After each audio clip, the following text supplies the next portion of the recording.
This is the first time I've ever done this, where it's like, here's my thoughts, and then here's my thoughts, and then here's my thoughts. This is why I don't do response to stuff that I'm still in the middle of, usually. But here we go, something unique. So, yeah, the drama that I had to literally check the ending of before I start watching it is Mysterious Lotus Casebook. I have seen that main actor play 3 other characters, and all of them, I'm sorry to say, were exactly the same. Really? Exactly the same. And of course there was differences, but like, they all blended together so seriously that I'm like, I can't really call him a favorite actor because he blends together so badly. But in Mysterious Lotus Casebook, oh my gosh, his character is like, okay, this guy, that, wow. He is so different from the others that I've seen. So different. He's just got some kind of life to him. But that's the one that I had to check the ending of before I even dared starting it, and so I already know and I'm well prepared for the fact that I absolutely hate the ending because I can't stand endings like that.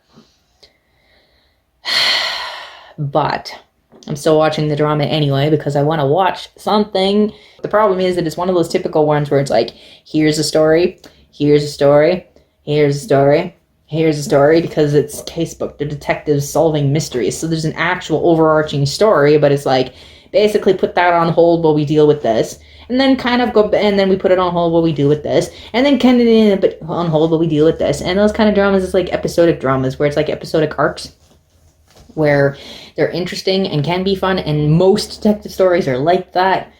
And it's always interesting, and I always watch them, but at the same time, they're kind of annoying. I don't like it when the main story keeps getting put on hold, so it depends how much it gets put on hold and how badly and how long it gets dragged out because it keeps getting put on hold. But yeah, at least like I said with this one, I know how it ends. So I'm like close to the middle of episode 19 on Mysterious Casebook. I was not expecting Howl's Moving Castle and those 4 horses. That's all I can say about that. And now it's tomorrow, from what I recorded before. I forget his name, but the main guy, oh my gosh, his acting. Not only his facial expressions, but also he did his own voice for at least part of this drama. I don't understand that. 2 different voices, but anyway. He did his own voice for most of it, and even his own inflections along with his own expressions. Like, I laughed, and shook my head and whatnot so many times just because of him. It's awesome. Most of the characters is kind of, I don't know, normal kind of. Nobody's really sticking out to me as amazing acting, but it's all good enough. I'm, getting drawn into it enough. I think his name is Joseph. I've seen him. I'll look it up somewhere and put up pictures that I've seen Joseph in.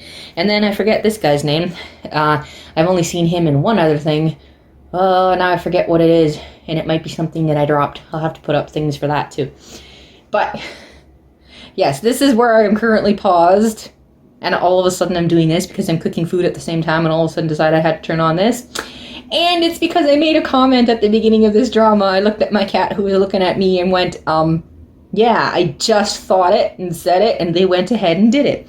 They're always doing that in these dramas where they're like, if it's a support character or nobody or whatever, they're like, what? You betrayed me? You traitor? What? Bleh, you're dead. And that's the end of it. But if it's another main character or whatever, they're like, what? You betrayed me? You wouldn't. And they take their time and do nothing and don't just play and kill them. There's so many of these dramas where, death is literally, everybody is constantly just killing each other. It's the time period, it's the genre, whatever. They're constantly just drop of the hat killing each other, and it's never a big deal. It's just like, what? But certain characters, when it comes to those characters, it's like, really? You're having this much trouble? You're having this many issues? You're tiptoeing all over the place? You do realize that, all of the problem would just plain go away or shift to something easy to handle or whatever if you just walked up to them and gut. I do not understand the logic behind these dramas so often. And, martial arts itself, the martial arts world, no offense to China, but the martial arts world dramas are dumbest, most unstable, most I would never set foot in them no matter how much power you offered me I have ever seen in my life. It's even worse than the cultivations dramas, and the cultivation dramas are just about as bad. They're like a hairbreadth apart. But like, seriously, it always takes years. Almost always, sorry. Occasionally they throw a child at you who's like so epically powerful, and I'm like, it's a child. Everybody else, you're telling me it took them years and years and building up and all the rest of the stuff to get to the power point they're at now, and yet then you throw a child at me who's like, what, they're 8 and they're like a total master. They always come up with some excuse. Oh no, actually they're way older than that, but they look... Don't do that with kids. I hate it when they do that with kids. At least in this one, he wasn't actually a child. I'm like, good. Because that made me so mad when they throw this child at me and he wasn't actually a kid. But that's a spoiler. But anyway, my point is, it takes them so long and it's so hard for them to build up the power and whatever, and just at the drop of a hat, they barely do anything to the guy, and already he's like, oh, now all of his big, powerful whatever is gone. Like, it takes them so much effort and so much work to build up all of this internal power and all of this whatever and get to the top, and like at the drop of a hat, it's all gone. There's always some kind of magical pill that like either completely heals all of their magic or it completely destroys all of their magic, always all at the drop of a hat. Seriously, why, martial arts world, why are you like this? Oh my gosh, the most unstable, most dumbest, the rules are always like, okay, they're set in absolute stone, and yet it always turns out they're not set in stone, and this person is definitely the most powerful, but at the drop of a hat, they're not, because someone poisoned them, and now that one is actually the... And this turned out longer than I meant it to be. I should go check on my food and continue the drama since it's paused right there. My goodness. Oh, the martial arts world cracks me up so hard. It makes me so mad so often because they keep repeating certain things and I'm like, I don't know if this is a cultural difference or what it is. Oh my gosh, the things they do in martial arts dramas. And yet I always get sucked into them because it's just like, never mind. This video is too long. Just And here we go with day 3. This time with one in between because I didn't have time to do this yesterday. I forgot to say with Mysterious Lotus Casebook, half the reason I was laughing yesterday, and literally by the time I got to the point of talking about that one instead of Kiss the Kills, I forgot one of my points and why I was laughing. Because I was talking about the poison, because that's what had happened to him in the screenshot, was a poison. And why I was laughing so hard at the dumb unstableness of martial arts world is a trend I've been seeing lately. I'm trying to think. I feel like it. I don't know if I've seen it before, but I think it was in Handsome Siblings. It's the first time I suddenly became aware that they're doing this, and I'm like, wait, what? They can do this? And now I feel like I'm seeing it more often, and I'm seeing it in this one too. I'm like, there are these all-powerful, wonderfully awesome martial artists who are the strongest ever, and they're so unstoppable. But all you have to do is hit an acupuncture point or two, and they are frozen and can't move. Seriously, it's that easy to take them down. Just freeze them with an acupuncture point and stab them. Why not? And yet they never do that. And they can control how long it is, because you know if they hit this one, it's just a couple of hours and you'll be free. The one point in Mysterious Lotus Casebook, she actually moved her head after she was frozen. Like, that's the first time I've seen them even be able to move their head. Usually anywhere from one acupuncture point to, like, you know, if they want to get real fancy and do twirls all around them, sometimes it takes like 3 or 4. Frozen, can't move. Doesn't matter how powerful you are. That's it, you're frozen, can't move. I just can't with the martial arts world, I just can't. But see, that's also connected with the other thing I forgot to mention is the arrogance level. The arrogance level of them all. Ooh. It's very rare that anybody actually talks about the fact that they're all arrogant, but, like, they are intensely arrogant. And there's kind of two different types of arrogance I've seen. Slight difference between cultivation ones and martial arts world. Cultivation ones, usually, their arrogance is completely wrapped around the cult they're in. That's what they're proud of, that's what they stand for, that's what they etc. It's not necessarily themselves, it's more to do with the cult that they're supporting, that they're part of, that they're etc. That's what they're so arrogant about. Our cult is the one that's like the best in the world, and don't you dare try to argue. In martial arts world, even if they're part of a group, usually it's themselves that they're completely arrogant about. I am the best. I am so cool. And like I said to my friend, how come when we come across doctors in martial arts dramas, how come 90% of them are either the type that has become like, they actually do have legit amazing skills, and the second they have it, they go off and hide in a mountain somewhere and make people jump through hoops of fire to get to them, to get any help from them. Like, these are the people that could, like, cure practically everybody on the planet. They're so good. Self-centered, arrogant jerks. Or you have the opposite, where you have these doctors that are literally obsessed with curing and like, working on anybody that comes within meters of them, even if that person doesn't ask for it. They just, like, people walk into the room and they're so obsessed with showing off their skills that they're just all of a sudden like stereotypical scenes where someone walks in and it's like, all the doctors have been called because this guy's sick and he wants their help. You walk into the room and one of the doctors is chasing around a servant trying to cure them because, well, you've got this and this, so I gotta cure you. And one of them is attacking the person that just came in because, oh, I noticed you're not feeling well, so I figured I'd just, you know, give you a free thing because I'm being generous. And all that. Lunatics, bunch of lunatics. So those are two things that I forgot to mention the other day. But then, the other thing I wanted to say, Mysterious Lotus Casebook, I'm getting more and more mad about the ending of it, knowing that that's coming, because there's so much about it that's so stereotypical. I've seen way too many that are like exactly like this. But there's one thing about it that is definitely standing out, and that I'm absolutely loving, and that is exactly what's making me continue watching this drama despite knowing what's coming. And that is the three main characters, who they are, what they've been through, what their relationship with each other is, like what they know about each other and what they don't know about each other, and how that's affecting everything that's going on. There is something about the dynamic that it's just drawing me in and latching me onto them, and I am loving it. They somehow, I don't even know exactly how to describe it, somehow there's something different about the way it's being portrayed. It's just Lianhua, specifically, his character, usually, I mean, like, the arrogant level of martial arts people, usually they're so arrogant that no matter how talented they are, I'm irritated with them, and I can't really love them because they just won't quit it. They're freaking arrogant.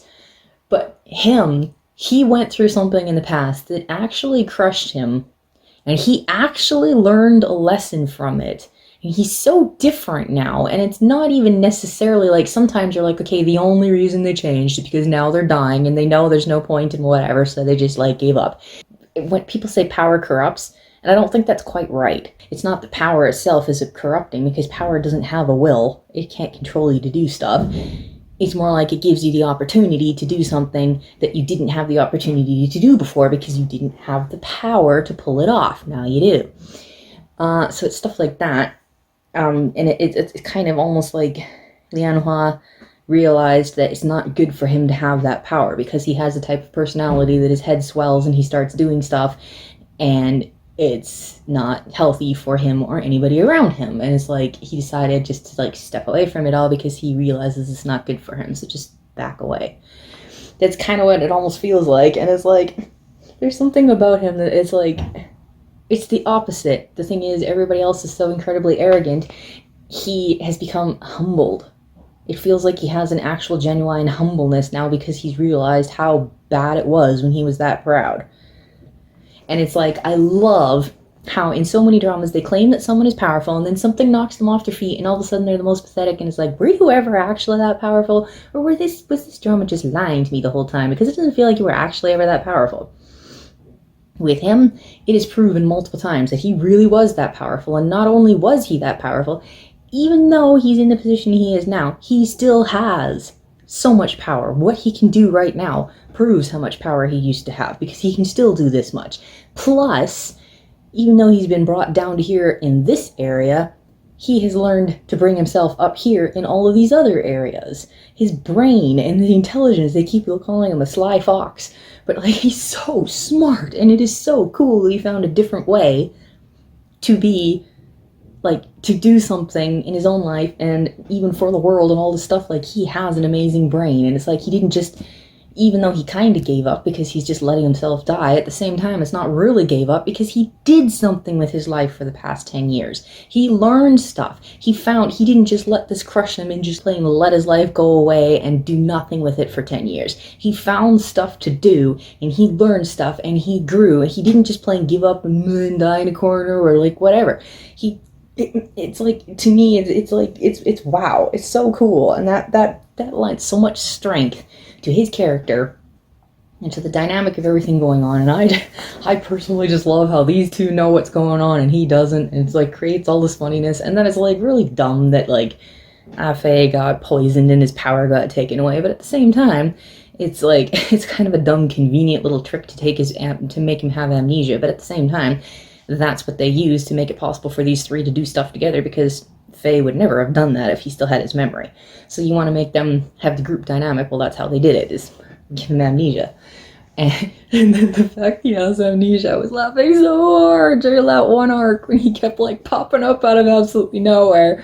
And I literally like almost fell out of my chair. It was so funny. If you want to die, don't jump down on my head. Oh, that was funny. I hope I'm making the point I'm trying to make with this. The dynamic of that trio and who they were in the past and what the relationship was in the past and what it is now as a result, and just the way that the drama managed to portray it. There's just something about it. I've seen other dramas try to do stuff like this, and it's just, there's something different about this one. Like, they actually managed to pull it off, and they did it really well. I just don't seem to have the words to describe how they managed to do it and what it is they managed to do. It's powerful and it's really cool, and I don't know how this one managed to do it so well in comparison to a lot of others where it's like they had the potential. They had so much potential with the way they set it up, and yet the way they portray it in the drama and the way that the drama ends up bringing it out, it falls apart, and it's just, it doesn't work. But in this one, it does, and it's really well done, and I'm absolutely loving it. But that's what I wanted to say about that one. I know what's coming in the end, so in a way it's like I finished the drama, and in another way it's like it's ongoing, so I have 3 different days worth of thoughts on it here. Those 3 characters, all 3 of them, it's all different, and it's all like the interconnectedness of everything, and just somehow this drama managed to pull it off to perfection, in my opinion. It's so well done. The depth to it is insane. These characters made it feel so genuine and so deep and so real. It's wow. So well done. So here we go with the day 4 of reacting anyway, because I do have some final thoughts now that I'm actually done Mysterious Lotus Casebook, because I am actually done it. So everything I said about the trio and all that stuff in what you would have just seen, but for me is like almost a week ago now. Everything I said about the trio actually shifted slightly right after I recorded that, because like basically right after that, a little bit of a spoiler, Duping, he found out who Linhua is. Yanhua. He found out who he actually is. So everything shifted after that, but I mean, it was a perfectly fine shift. I'm glad that it happened there rather than later, because of course other things that happen for the rest of the show after he finds out wouldn't have happened that way if he still didn't know. So, but the final thoughts that I wanted to try to, I mean, briefly comment on, let's see what I can say the fastest. That, I forget the name of it, by Shun or something, B Academy Court. I'm sorry, but like every single one of those characters are the most useless people I've ever seen on the planet. They are also incredibly useless. I forgot it was called an academy So maybe they're all teachers? I don't quite get it, but they're always like, throughout the entire show, he says he's a detective from there. So what? They're training people to be a detective?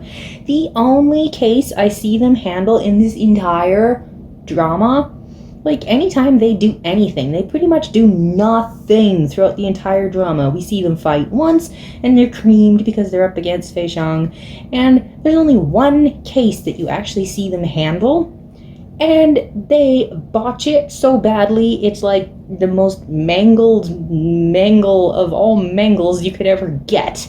They clearly didn't do any investigating whatsoever before actually handling that case. They did squat. They just went, we don't like you, because spoilers of who it is and whatnot, I won't tell you, but they didn't look into the details of that case at all. Some detectives, they are. That was like the biggest botch of a mangle I've ever seen. They are so ridiculously useless, like over the top useless and stupid. It is no wonder that sect fell apart. Lianhua, when he said that, yeah, the sect, anybody can leave that sect except him, it can't do without him. He was being arrogant when he said it, but my gosh, is that ever accurate? Without him, they are so stupid and so useless. Oh my gosh. He must have been so exhausted carrying you, and because he was definitely carrying you. Oh my gosh. And then I just have to say on the same, I mean, it's a bit of a spoiler, but like the emperor of the whole place comes into the story. And it's another one of those times where even Lianhua was saying that he's a good emperor. And it's like, okay, the evidence, Lianhua's evidence that he's a good emperor is, look at the time of peace we have. For the past 10 years, our country's been living in peace. Okay, that gives him many points, yes, if he can keep the country living in peace. However, my only interaction with him, major spoilers here about the identity of certain characters, organized thoughts here because my brain's all over the place. So he's the son of a bad guy. He thought that was his uncle. He barely had any interactions with him. Did not find out that was his father until very recently, and from the point of finding out it was his father onwards, he did everything within his power to disconnect from him and to stop him from what he was doing. That flippin' emperor is so arrogantly stupid that he wouldn't listen when they sent a message. They couldn't even give him the message because he would have, like, been angry at them for bringing him a message of danger, and then they're trying to handle the danger behind the scenes, and they manage to save his life, and his response is to be like, he doesn't care that this guy helped save his life. He's the son of the bad guy, therefore we might just have to punish him and his entire family. That is this wonderful emperor's response. Until Lianhua gives him a super precious treasure. And then he leniently, wonderfully pardons them because he's such a good emperor and so kind. He did it all for self-gain. That's all he did it for, was self-gain. What a wonderful emperor. Yeah, sure. It's one of those they do that all the time in these dramas. It's got to be a cultural thing about how they look at their emperor, because they act like and they talk about and they present the emperors like they're so wonderful, and I'm watching these dramas going like, these guys are so incredibly self-centered and disgusting, and you're telling me that they're such wonderful emperors.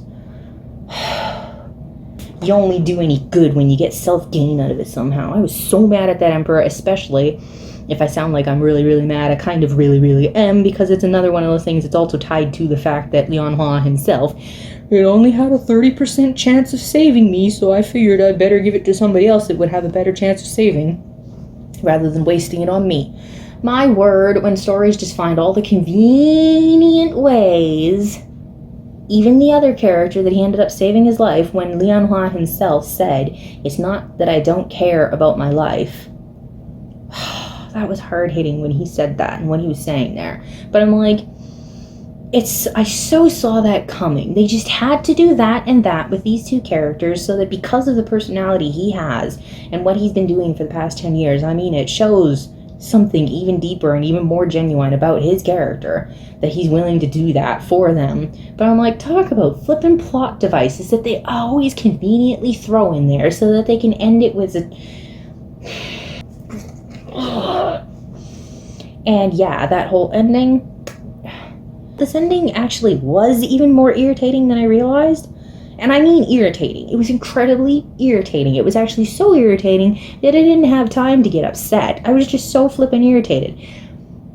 I don't know how many open endings actually do this. This one seems unique in that way, because the way it did it, the problem is, it didn't just leave you hanging on whether... Major spoilers again, this is how the drama ends, so if you don't want to know everything about how the drama ends... they didn't just leave it hanging on whether he's alive or dead. What they did is screwed us over to the nth degree in a way that they don't usually screw you over, because what they did... They delivered a letter, and from the letter, it sounds finished. And even though we don't know where his body is, you could have the open ending where that's it, and everybody's just devastated, and open ending, done. The problem is that when they showed Yanhua on the boat, writing the letter, oh sure, they made him cough up a lungful of blood. So what, he's done that 1,000,000 times already. He was still sitting upright with nobody's help to have him sitting upright. Therefore, it leaves you hanging, going, okay, the letter made it sound pretty finite that he's dead or near dead, but you didn't show me anything about him actually, slumping over or closing his eyes or anything. He's still sitting upright and fine looking, besides the fact that he just spit out blood, but he's done stuff like that how many times in the drama. But then even worse than that, what they did on the beach is insane, because on the beach everybody's waiting for him, and every single character on that beach is in such incredibly deep denial, it's not even funny. You've got all the characters standing on the beach going, is this true? Did he even really come back? Are you sure he's still alive? Didn't he die 10 years ago? I don't think I'm going to believe it until he walks on the beach. And then you have all the characters that just found out within a couple of days ago, or by this point maybe it's been a couple of weeks, I can't remember now. They just found out that he is still alive, and they're like, now maybe we'll actually get to talk with him and stuff because of everything else that was going on. We didn't actually get to, so what's he going to do from here and all the rest of this stuff? So they're all now they hear this letter and they're like, what? You literally just told me he's alive. We literally just confirmed he's alive after 10 years, and now you're telling me never mind, he's dead after all. So you got all those characters saying that, and then you have the ones that have known for a couple of months now that he's alive. The characters in the show are doing this. I, as the viewer, want to deny this. I don't want to, but I guess I have to admit that he's probably dead. Maybe I can make up in my head that he managed to survive somehow. But no, they had all of the characters in deep denial. All of the characters finding every excuse and every reason, every tiny little glimmer of hopeful thought they could think of, throwing them all at you. How is that? What are they doing? Why did they do that unless they were actually legitimately planning on making a season 2 for this? If this story is supposed to continue and there will be more of a story after this, fine. But that's what it looks like. There has to be more to this, because they left you in such incredibly deep denial. It's insane. It's through the roof insane. That's how they ended this drama. The last episode, by the way, episode 40, for some reason, it's shorter than all the rest of them. It's I can't remember now if it's up to 10 minutes shorter than all the rest of them. But then there's a special episode, and if you add that on there, then it's basically the same length as all the others. So I don't know why they added it as a special instead of the end of episode 40. It should have been included in it. But really, all that one does is just drag it out even further. And you literally have characters with posters in their hand going out asking everybody if they've seen this guy. And then they have that scene on the beach where it's I honestly legit cannot figure out what that's supposed to mean. Either way, I hate the ending of this drama. It's so stupid. So stupid. However, the whole rest of the drama was well done. And Yanhua, I seriously adore that character. That Cheng did such a good job playing that character. Amazing job playing that character. There is so much to glean from him and his, when he tells you how he let go of all the hatred and everything, and the value that he found in life itself and all this stuff. And oh my gosh, the times that he broke down crying over things, and he did a good job acting him. The acting and the voice acting, everything. Oh, that was good. But then, also what I said about the fact that they proved how strong he used to be through how strong he is now. The only other thing I wanted to talk about was FeiSheng, because what I said about Lanois, unfortunately, they kind of did the opposite with FeiSheng. Because FeiSheng, he had potential. That character had incredible potential. He was so intriguing. Really intriguing. Like, every time they added anything of a glimpse of his past and who he is and what he's been through and what he ended up doing in this show when he actually took the box, what he ended up doing. I won't spoil it for you what he did, but when he got a hold of that box, which is a bit of a spoiler, yes, he gets a hold of it, but what his goal is, what he ends up doing, I'm like, dude, you've got such incredible layers to you. There is so much depth to that character, and it feels like in a way they showed you enough, in the way they didn't. It's like they skimmed the top and like they kind of showed you how much deeper he was, and it's like, wow. However, right after what I filmed before, so probably like starting 27, 28, somewhere in there, he kind of vanishes from the story. So everything I said about the trio and what they were doing epically, they dropped it because he disappeared. So he wasn't there for several episodes. He's not there, and I'm like, this story is not the same without him. It's really annoying that they did that. And then on top of that, what they did with him, it's like they made him too powerful to allow him to be around all the time. So they had to, like, he was gone for 10 years because he was injured, and he comes back into the story healed. He said something about a backfire on that. So he wasn't completely healed, which is why he went and got that. He went after that one treasure so that he could completely heal himself. He did completely heal himself. Almost exactly as soon as he completely healed himself, he was poisoned and had to have amnesia. Therefore, he didn't have his full power because he had amnesia, because he was like poisoned and he was gonna die if he used it all. So he like just got all his power back and he lost it. And then he gets healed from that and he loses it because they do something else to him. And then he heals from that, and then they trap him with a weird trap that he's supposed to be like the #1 strongest, because like back then 10 years ago it's like, okay, who's the strongest? He was fighting Lanhua, who was supposed to be like the top of the world, so he was fighting him, and it's like it's implied that he's the second strongest, and right now like everybody's considering him the strongest, and yet we never actually get to prove that.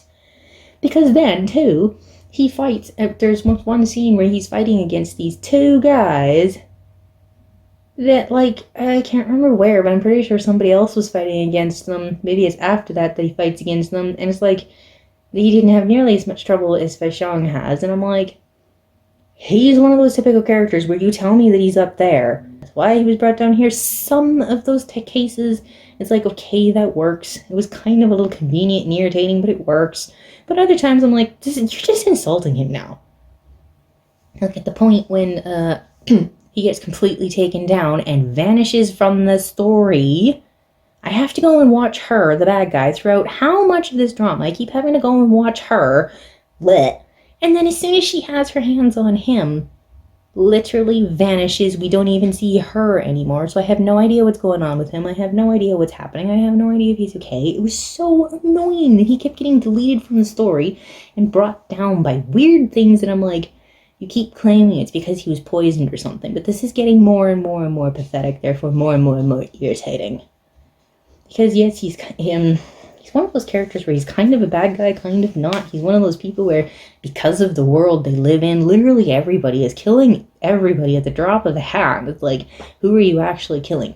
Say he's a bad guy because he's from a bad guy group that kills innocent people and uses innocent people and all that kind of stuff. So he's not on they call it what do they call it? The demon path or whatever that he's on. So he's one of the bad guys. But at the same time, within the show, you with your own eyes don't see him do anything really bad. So it's like he's technically a bad guy, but it's hard to think of him as a bad guy because he doesn't act like a bad guy throughout like the whole show, except here and there. But like he was the one. He's the opposite of Nanhua, where it's like he had so much potential, and his character was so intriguing. The further it went, the more intrigued by him I was, and yet he kind of feels like he was wasted because it's like he was too powerful for the story. They couldn't figure out a way to have some of the stuff happen the way it happened with someone as powerful as him capable of stopping it around, and they came up with increasingly pathetic ways to take him out of the story. So I don't know if this will work because my computer is being really loud because it's thinking too hard, but I really should say rather than just writing on the screen. I did want to mention that Duobing, I really liked that character too. By the way, I didn't mean to like skim over or ignore him. He wasn't a big favorite for most of it because he was kind of, in a way, he wasn't really noticeable, but at the same time, he did have some pretty cool qualities, even at the beginning. He's actually one of the more humble rich kids I've seen in dramas like this. So he was cool from the beginning. He just wasn't nearly as intriguing or deep feeling as Lianhua and FeiSheng were. But like Lianhua himself said closer to the end of the drama that he really has grown up. And well, actually, yeah, that's like really accurate. Watching this drama, you watch that kid grow up. It's actually pretty cool. His character grows quite a bit. So I did really like his character too. So there's the three of them for sure, the three main characters. By the end of drama, like, I really liked all three of them. It wasn't like one single character or one single actor was carrying the whole drama. There was at least the three of them that were. Some of the other characters were okay, I had no real issue with, but at the same time, a lot of them were kind of not hugely, I don't know. They didn't really stick out to me. I mean, his master, Lianhua's master's wife, was kind of cute. There was something about her I liked. And I liked Duobing's mother. She was kind of cute too.